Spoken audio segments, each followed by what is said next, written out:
Mes chers amis, nous vous rapportons aujourd'hui un incident qui vous fera froid dans le dos. C'est une histoire qui vous bouleversera le cœur. Une jeune fille fragile, grelottant sous la pluie, atteint la hutte d'un vieux fakir. Et puis, ce que le fier et sage fakir dit et fit à la jeune fille effrayée vous laissera bouche bée. Cette forêt n'était pas un endroit ordinaire. C'était un endroit désolé et terrifiant, où, dans le silence de la nuit, non seulement les humains mais même les animaux craignaient de s'aventurer. Dans cette forêt désolée vivait un vieil homme d'une 60aine d'années. Sous la pluie battante, une jeune femme, trempée jusqu'aux os, pousse la porte d'une vieille cabane au fond d'un hameau oublié. À l'intérieur, un vieil homme solitaire et silencieux l'observe sans mot dire. Ses mains tremblent légèrement, mais son regard reste calme. Elle s'agenouille sur le tapis usé, les larmes se mêlant à la pluie sur son visage. Ce soir-là, dans cet abri de fortune, deux âmes fatiguées vont affronter le poids de leurs cicatrices intérieures. Le vent sifflait encore dehors, soulevant des bourrasques de pluie contre les tuiles. L'homme se leva lentement, ses articulations craquant sous le poids des années. Sans poser de questions, il tendit une couverture à la jeune femme et alluma une lampe à huile. La flamme hésita un instant avant de s'élever, dessinant sur le mur leur silhouette fragile. Elle s'appelait May. Sa voix était si basse qu'on aurait pu la confondre avec le souffle du vent. Elle venait d'un village voisin, dit-elle, et avait marché toute la nuit. Ses mains tremblaient, non pas de froid, mais de peur. L'homme hocha la tête. Il s'appelait Liang. Ancien herboriste, il vivait seul depuis la mort de sa femme. Les habitants du hameau murmuraient qu'il parlait aux esprits de la forêt. Mais May n'y croyait pas. Elle avait juste vu en lui un abri, une présence humaine dans un monde qui lui paraissait soudain inhumain. Ils ne dirent rien pendant de longues minutes. Le feu crépitait doucement. Liang observa les gouttes glisser le long de ses cheveux noirs, l'eau tombant sur le tapis tressé comme un battement de cœur. Quelque chose dans sa détresse lui rappela sa propre solitude. Ce sentiment de n'avoir plus personne pour comprendre, ni même pour écouter. Finalement, May murmura « Je ne savais plus où aller ». Liang baissa les yeux, puis répondit simplement « Alors reste ici, le temps qu'il faut ». À cet instant, un silence profond s'installa entre eux. Pas celui de la peur, mais celui qui précède la confiance. Les heures passèrent lentement, rythmées par le bruit régulier de la pluie sur le toit. May s'était endormie, assise contre le mur, la couverture remontée jusqu'au menton. Liang resta là, immobile, observant la lampe vaciller. Dans la lumière tremblante, il voyait le reflet du passé, celui qu'il avait voulu oublier.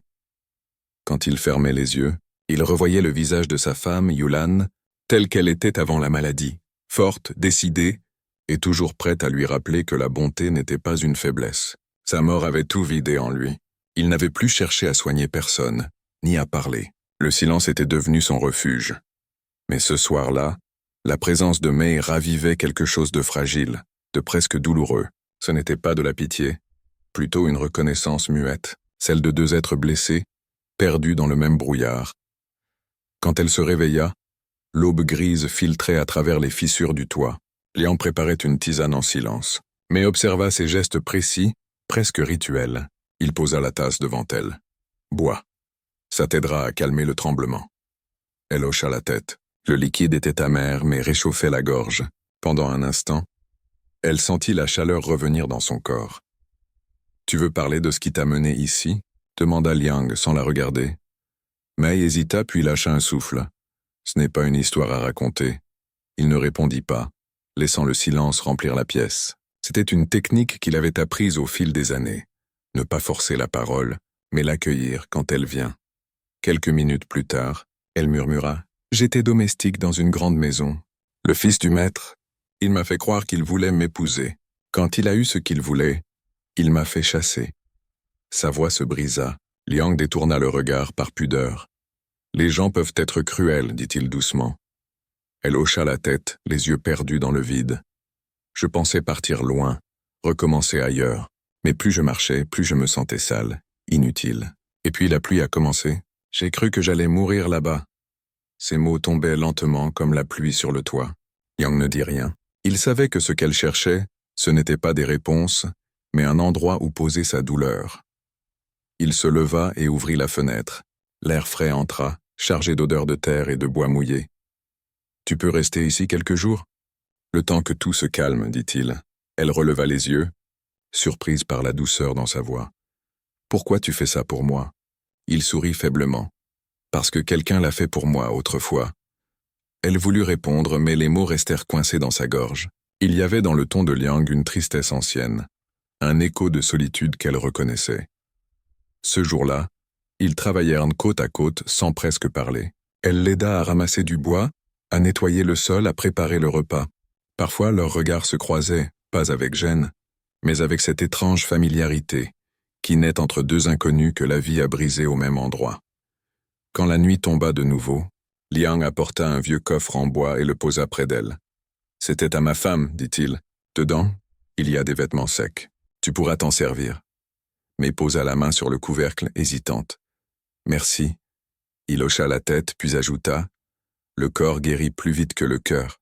Mais parfois, c'est le cœur qui sauve le corps. » Ces mots restèrent gravés dans son esprit. Pour la première fois depuis des semaines, elle sentit quelque chose s'assouplir en elle, comme si la pluie, au lieu de la noyer, commençait à la laver. Les jours suivants se déroulèrent dans une lente routine. Chaque matin, Liang sortait cueillir des plantes médicinales dans les collines, tandis que Mei balayait la cabane, lavait les bols et tentait d'apprivoiser le silence. Leurs gestes s'accordaient, comme deux respirations qui finissent par se synchroniser sans le vouloir. Mais derrière cette apparente tranquillité, Mei sentait une tension sourde. Elle dormait mal. Chaque fois qu'elle fermait les yeux, les visages de ceux qui l'avaient humiliée revenaient. Leur rire, leur regard, cette sensation d'être réduite à rien. Dans ses cauchemars, elle essayait de fuir, mais ses jambes restaient figées, comme si la honte la clouait au sol. Une nuit, incapable de dormir, elle sortit. La pluie avait cessé, laissant sur les feuilles une brume légère. Le ciel, encore lourd de nuages, diffusait une lueur blanche. Liang était dehors, assis près du feu mourant. « Tu ne dors pas ?» demanda-t-il sans se retourner. « Non. » « Les souvenirs ne dorment pas non plus. » Il hocha lentement la tête. « Les miens non plus. » Elle s'assit à côté de lui, sans chercher à comprendre. Il avait cette manière de parler en demi-phrase, comme s'il craignait que les mots brisent quelque chose de fragile. « Tu penses qu'on peut vraiment oublier ?» demanda-t-elle. « Oublier ? Non, mais on peut apprendre à regarder autrement. » Elle fixa la flamme tremblante. « Et si la douleur est plus forte que la mémoire ?» Il la regarda enfin. « Alors il faut lui donner un sens. » « Sinon, elle te dévore. » Ces mots la frappèrent comme une évidence. Depuis des semaines, elle portait sa douleur comme une faute, un poison qu'elle devait cacher. Liang, lui parlait comme si cette douleur pouvait devenir quelque chose d'autre, une force peut-être. Les jours passèrent. Mei commença à aider Liang dans ses cueillettes. Il lui montrait comment reconnaître les plantes qui soignent, celles qui calment l'esprit. Elle l'écoutait, fascinée par sa précision, par sa manière de parler à la terre comme à un être vivant. Un après-midi, alors qu'il ramassait des herbes près d'un ruisseau, elle remarqua qu'il avait la main tremblante. « Tu devrais te reposer, » dit-elle. Il esquissa un sourire. Le corps se fatigue plus vite que le devoir. Quel devoir? Il hésita puis répondit, celui de transmettre avant de disparaître.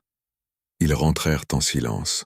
Dans la cabane, la lumière du soir caressait les murs de bois, mais s'assit sur le tapis. Liang versa 2 tasses de thé. Puis, pour la première fois, il parla de Yulan. Elle aussi venait d'ailleurs.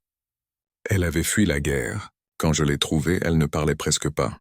Mais elle soignait les autres avant elle-même. C'est elle qui m'a appris que la compassion n'est pas une faiblesse. Mais il écoutait sans bouger. Sa voix avait changé, plus douce, plus lointaine. « Et maintenant ?» demanda-t-elle. « Maintenant, je parle à une autre âme qui cherche à se relever. » Elle sentit sa gorge se serrer.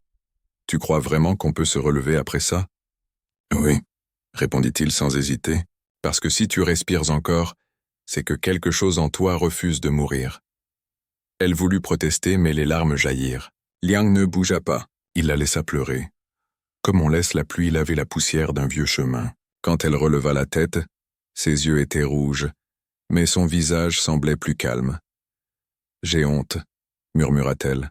« Non, » dit-il doucement. « La honte appartient à ceux qui t'ont fait du mal, pas à toi. » Cette phrase simple et nue traversa Mei comme une lumière. Elle comprit à cet instant précis que tout ce qu'elle portait, la peur, la colère, le silence, ne lui appartenait pas entièrement. C'était le poids des autres, déposé sur elle. Et il était temps de le déposer, à son tour. Cette nuit-là, Elle dormit profondément, sans cauchemar. Le lendemain, Liang la trouva dehors, en train d'accrocher une corde entre deux arbres pour faire sécher les herbes. Elle lui adressa un sourire timide. « J'ai envie d'apprendre, dit-elle. « À guérir. Les autres ?» demanda-t-il. « Non. Moi d'abord. » Il hocha la tête et dans ce simple geste, il y avait plus de bienveillance que dans tous les sermons du monde. Les semaines passèrent. Le ciel s'éclaircissait. La pluie se faisait rare et les herbes séchaient sous le vent chaud du plateau. Mais retrouvaient des gestes oubliés. Marcher sans peur, respirer profondément, rire parfois, un rire timide, presque incertain, mais vivant. Liang la regardait en silence comme un père qui observe un enfant réapprendre à marcher. Un matin, elle le trouva assis dehors, les yeux perdus vers les montagnes. « Tu penses à elle ?» demanda-t-elle doucement. Il sourit à peine. « Toujours, mais moins avec douleur. C'est étrange. Plus je parle avec toi, plus je sens qu'elle est encore là autrement. » May resta debout à côté de lui, le regard tourné vers la même ligne d'horizon. « Je crois que je comprends, » dit-elle. « Quand quelqu'un nous apprend à aimer, il ne meurt jamais tout à fait. » Leurs silences s'accordèrent encore une fois, puis Liang ajouta « Tu devrais retourner dans ton village un jour, pas pour fuir ton passé, mais pour lui reprendre ce qu'il t'a volé, ton droit à la paix. » Ces mots s'imprimèrent dans son esprit. Pendant plusieurs jours, May y pensa sans oser répondre. Elle se sentait encore trop fragile, comme si un vent trop fort pouvait la briser à nouveau. Mais la nuit suivante, elle fit un rêve étrange. Elle revoyait la grande maison, la cour, le regard de celui qui l'avait trahie. Sauf que cette fois, elle ne tremblait plus. Elle se tenait droite, le visage calme. Quand elle se réveilla, elle sut que le moment était venu. Au petit matin, elle annonça sa décision. « Je dois y retourner ?» dit-elle. Liang hocha lentement la tête. « Alors je t'accompagnerai jusqu'à la lisière du bois. » Ils marchèrent longtemps, sans parler. Le chemin serpentait entre les arbres, puis débouchait sur un sentier de terre. Le soleil d'automne filtrait à travers les branches, projetant des ombres mouvantes sur leurs visages. « J'ai peur, » avoua May. « La peur est un signe que tu es vivante, » répondit Liang. « Mais n'oublie pas, tu ne retournes pas là-bas pour prouver quelque chose. Tu y retournes pour te libérer. » Quand ils atteignirent la limite du village, May s'arrêta. Au loin, elle aperçut les toits qu'elle avait quittés. Son cœur battait si fort qu'elle crut entendre son sang dans ses tempes. « Tu veux que je t'attende ici ?» demanda Liang. Elle secoua la tête. « Non. Si je ne reviens pas, c'est que j'aurai trouvé la paix. » Il baissa les yeux, incapable de parler. Elle posa une main sur son épaule, un geste bref mais plein de gratitude. Puis elle s'éloigna. Le village paraissait inchangé. Les mêmes murs, la même poussière, les mêmes regards curieux. Quand elle passa devant le vieux puits, des souvenirs la traversèrent comme des flèches. Les rires, les humiliations, la honte. Mais cette fois, rien ne la faisait trembler. Elle s'arrêta devant la grande maison. Le portail était entrouvert. Dans la cour, le fils du maître, vieilli à peine, parlait avec deux hommes. Quand il la vit, il resta figé. « May ?» Elle s'avança calmement. « Oui. » Il eut un sourire nerveux. « Tu es revenu ?»« Pourquoi ?» Elle le regarda longuement. « Pour ne plus avoir peur de toi. » Il voulut répondre, mais les mots restèrent coincés. Il y avait dans son ton quelque chose qu'il n'avait jamais entendu. Une autorité tranquille. Celle de quelqu'un qui n'attend plus rien. « Tu devrais partir ?» dit-il enfin. « Non. C'est toi qui devrais apprendre à rester seul avec ta faute. » Un silence tomba. Les deux hommes derrière lui échangèrent un regard gêné. May fit demi-tour et s'éloigna sans se retourner. Elle n'avait pas crié, pas supplié, pas pleuré. Et c'était ça, sa victoire. Quand elle retrouva le chemin du bois, Liang était toujours là. Il la vit arriver de loin, le pas léger, le regard clair. « Alors ?» demanda-t-il. « Il n'a rien dit. » « Et moi non plus, mais je crois que j'ai repris mon souffle. » Il sourit, soulagé. C'est tout ce qu'il fallait. Ils reprirent la route vers la cabane. Le soleil baissait, jetant des reflets dorés sur les herbes hautes. Liang avançait plus lentement que d'habitude. À un moment, il s'arrêta et posa une main sur sa poitrine. « Ça va ?» demanda May, inquiète. Il hocha la tête, le souffle court. « Oui, juste un peu fatigué. » Elle l'aida à s'asseoir sur une pierre. Il respira profondément. « J'ai vécu longtemps avec mes fantômes, » dit-il entre deux souffles. « Aujourd'hui, je peux enfin leur dire adieu. » Elle lui prit la main. Ses doigts étaient froids. « Tu ne dois pas partir maintenant. » Il sourit faiblement. « Je ne pars pas. Je transmets. » Le vent se leva, soulevant la poussière autour d'eux. May sentit les larmes lui monter aux yeux. Liang la regarda encore une fois. « Tu vois, May, le monde n'a pas besoin de gens parfaits. Il a besoin de ceux qui ont connu la douleur et qui choisissent quand même de rester bons. » Puis il ferma les yeux, paisiblement. Elle resta là longtemps, tenant sa main, jusqu'à ce que le soleil disparaisse derrière les arbres. Le lendemain, le soleil se leva sur un silence inhabituel. May s'était assoupie sur le sol, la tête appuyée contre la pierre où Liang s'était éteint. L'air du matin était frais, presque pur, comme lavé de toute peine. Elle sentit le vent effleurer son visage et comprit que quelque chose en elle venait de changer. Elle creusa un petit espace près du vieux chêne, à la lisière du bois, là où Liang aimait s'asseoir pour regarder le ciel. Elle y déposa une poignée d'herbes séchées, ses instruments de soin, et une pierre plate sur laquelle elle grava un mot. Paix. Quand le vent souffla, elle crut entendre sa voix. Transmets. Alors elle comprit ce qu'il voulait dire. Elle resta plusieurs jours seule dans la cabane, réapprenant à habiter le silence, mais un silence qui ne pesait plus, un silence plein de sens, presque doux. Chaque soir, elle allumait la lampe à huile et relisait les notes de Liang sur les plantes, les infusions, les remèdes. C'était devenu son livre de route, une manière de ne pas laisser mourir la bonté qu'il lui avait transmise. Un soir, un jeune garçon du village s'approcha timidement. Il portait une plaie à la main, mais l'accueillit avec un sourire calme. Le fit asseoir et soigna sa blessure avec des feuilles d'arnica. Le garçon la regarda étonné. « Vous êtes guérisseuse ?» Elle hésita puis répondit doucement. « Je le deviens un peu chaque jour. » La nouvelle se répandit vite. Des femmes vinrent chercher des tisanes. Des enfants apportèrent du miel en échange. Peu à peu, la cabane de Liang cessa d'être un refuge de solitude pour devenir un lieu de réconfort. Mais le soir, quand tout se taisait, May s'asseyait toujours sur le même tapis, face à la lampe. Elle fermait les yeux et murmurait « Je n'ai plus peur ». Ce n'était pas une prière ni une promesse, c'était un constat. Elle avait traversé la honte, le froid, la perte. Et maintenant, elle savait, la guérison n'est pas un oubli, c'est un choix, celui de ne plus vivre dans l'ombre de la douleur. Un matin, elle sortit de la cabane et regarda vers la montagne. La lumière glissait sur les collines comme une caresse. Elle sentit le souffle du vent sur sa peau, le même vent qui avait accompagné Liang jusqu'à son dernier repos. Alors elle sourit, pas de tristesse, pas de regret, seulement cette certitude tranquille que certaines âmes ne meurent jamais vraiment. Elles changent de forme, deviennent terre, lumière, mémoire. Et dans le cœur de May, Liang vivait encore, non pas comme un fantôme du passé, mais comme une présence silencieuse, celle qui murmure au moment où tout semble s'effondrer. Respire, continue, transmet. Les saisons passèrent, le vent changea, les arbres perdirent leurs feuilles, puis la neige vint recouvrir la colline d'un voile blanc. May avait maintenant les mains calleuses des gens qui travaillent en la terre et le regard calme de ceux qui ont connu la peur et l'ont traversée.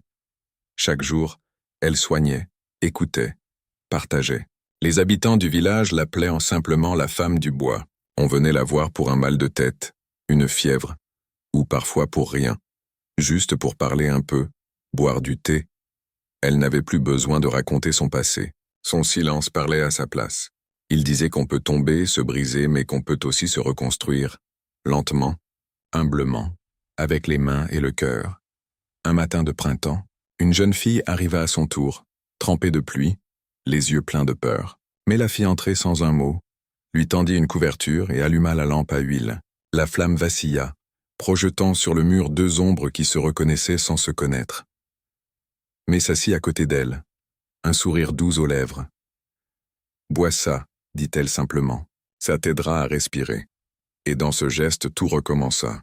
Le cycle de la bonté, du réconfort, de la transmission, comme une lumière qui ne s'éteint jamais vraiment, mais se passe de main en main. La pluie recommença à tomber sur le toit, mais leva les yeux vers la flamme et murmura presque pour elle-même « Merci Liang ». La lampe brûlait doucement. Dans la chaleur dorée de la cabane, on aurait juré entendre le vent répondre « Tu n'es plus seul ».